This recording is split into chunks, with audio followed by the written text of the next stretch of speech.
Welcome to Chillin' 101. We hope this video helps.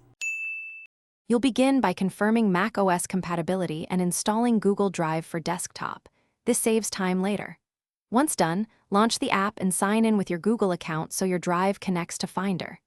Make sure to choose whether to stream files to save local disk space or mirror them if you need offline access. You're setting the foundation now. Correct app, signed account, and initial sync choices. These decisions control speed, storage use, and how you access files in Finder.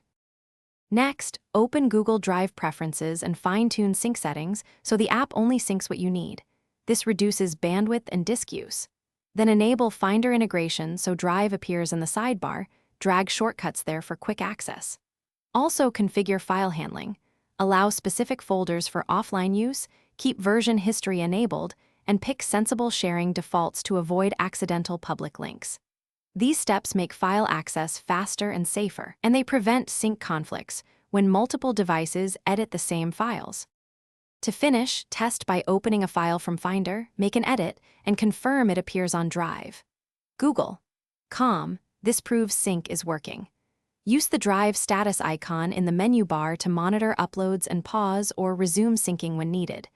If something goes wrong, first restart Google Drive, check your network, and then relink your account if necessary. Relinking clears auth issues. One key troubleshooting tip. Conflicts usually mean two copies changed offline. Compare timestamps and keep the correct version to avoid accidental. Thanks for watching. Consider subscribing if we helped you.